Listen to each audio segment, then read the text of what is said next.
Howdy y'all, Christi here with Little Salty Homesteader. Welcome back to my YouTube channel. Today I'm going to be starting peppers and eggplants. I'm actually starting them a couple of weeks later than I intended on starting them, but life gets a little bit busy, which is why I typically like to start things early in the season, or at least plan on starting them early in the season. That way I give myself a little bit of wiggle room, whenever things go wrong, because life is life. But peppers and eggplants, if you weren't aware, are warm season annuals that are transplanted out after the threat of the last frost of the season. The last frost typically happens in the spring. The first frost typically happens in the fall. So after that last frost in the spring, you will transplant out your peppers and your eggplants into your garden. Peppers can be perennialized by heavy winter pruning and placing in containers in like a garage or a warmer place until spring. Some people will use like a spare closet, just somewhere where the roots of the plant will not freeze. And then once spring kind of rolls back around, then you'll bring it out and it should hopefully come back. I have not tried this, so I can't, verify its success or not, but I have seen other people do it with moderate degrees of success. Now, typically seeds for peppers and eggplants both are started 6 to 8 weeks before your transplant date, but I like to start them a little bit sooner than that, so like 10 to 12 weeks before, because they can be a little bit slow to start. Now, tomatoes, once you get those seeds going, those are fast growing. The peppers are slower growing, as well as the eggplant. So I like to start those before I start my tomatoes. That way, whenever it comes time to transplant things out, I have plants of relatively equal size and health levels, and then, I'm not having to try to play catch up with any of my plants. Now, I will also transplant out my peppers and eggplants after I transplant my tomatoes. So all of those verbal vomit words just simply mean that my peppers and eggplants are going to hang out indoors for longer than my tomatoes will, because I'm starting them sooner and transplanting them out later. Peppers do a lot better whenever the nighttime temperatures outside are above 40 degrees, whenever you think that you're ready to transplant out. So just keep an eye on that weather, and whenever that average is about 40 at night, then you are pretty smooth sailing. Any transplanting before that could result in stunted plants. Peppers and eggplant are also heavy feeders, so it's important to transplant into nutrient-rich soil and fertilize regularly. I will typically alternate between a liquid foliar fertilizer and then a solid granulated fertilizer. I will use each one time per month. So I'm fertilizing bi-weekly, but alternating which type of fertilizer I use. For seed starting soil, you can purchase blends specifically for starting seeds. You can make your own seed starting soil, or you can use another store-bought potting soil, whatever you would like to use. Seed starting blends are typically void of nutrients, so if you do go that route, once your plant gets the first set of true leaves, meaning those leaves that actually resemble the leaves that typically grow on the plant, then you're going to want to transplant them right away into a different type of soil medium.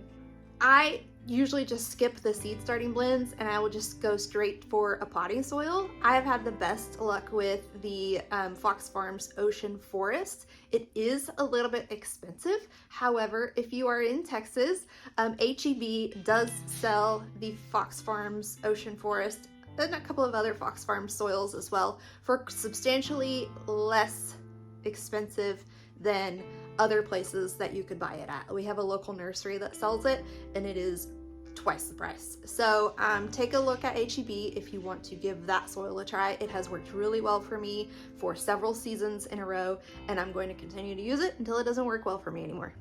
So with the plants that with the seeds that I'm going to be sowing today, I'm doing a mix of heirlooms and hybrids. Now I love that. I love the amount of choice that you get with heirlooms. Any color, any shape, any size. Heirlooms typically cover that whole entire situation. If you like variegated leaves, if you like marbled looking if you like marbled looking fruits, then heirlooms probably have something for you in that world. Hybrids, on the other hand, are bred to be a little bit more disease resistant or pest resistant or more productive or heat tolerant, or so many other characteristics are specifically bred into that plant in order to make it a little bit hardy for your growing conditions or your garden needs. So I'm doing a mix of both. I'm still trying to figure out the best plants that work for me in terms of making me happy because they're pretty and making me happy because they fill my pantry. So I have most of what I'm starting is going to be on the spicier side, several different jalapeno varieties, serrano, cayenne. My husband, I'm going to be planting a habanero and Carolina Reaper for him. I'm not touching those, but he can have them. And then I have a few sweet peppers that I'm going to be planting, but mostly we kind of like the spicier side of things, so that's most of what I plant. Now, I'm not planting too many super hots outside of the Carolina Reaper and the habanero. I just don't have the space to give a whole lot of room to those, even though my husband would love it if I did. But I try to focus on things that I'm going to be able to preserve in some sort of fashion, either by dehydrating or pickling or canning, whatever I can fill the pantry with. So that is my goal for the peppers. Now, the eggplants, I'm still figuring out what our favorite varieties are, because I grew this one last year and it was really successful. The plant was mega prolific for me, but I couldn't ever figure out the exact size that it needed to be harvested at in order for us to get the best flavor from these. Now, typically what I use eggplants for is for eggplant pizza. Every Friday is Pizza Friday here at our house. Everything is homemade down to the sauce.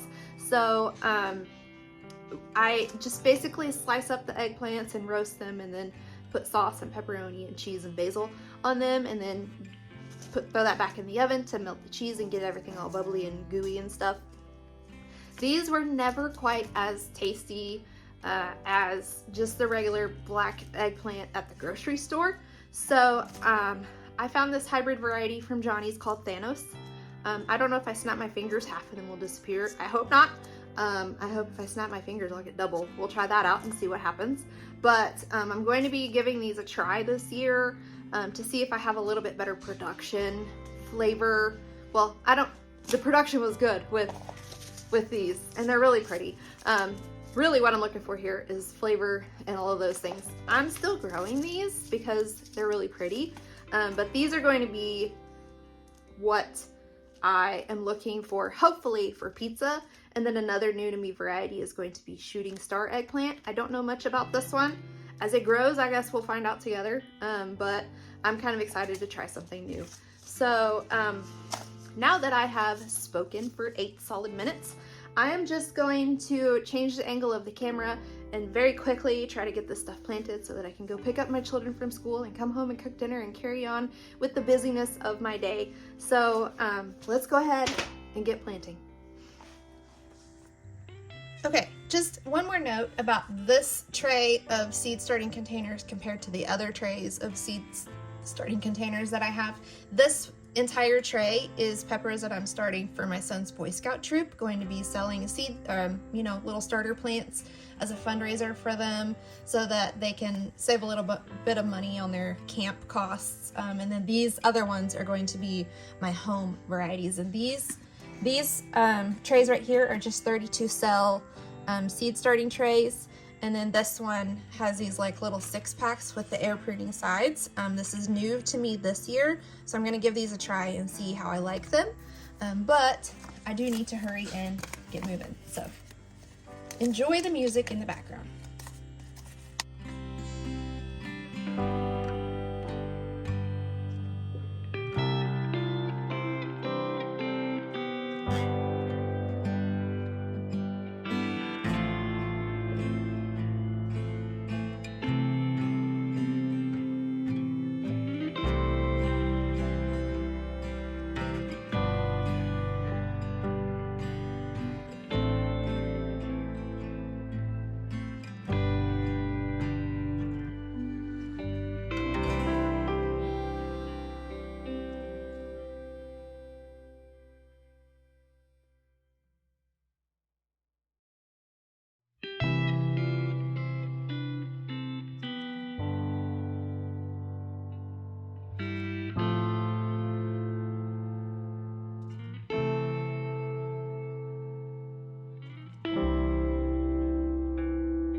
Okay.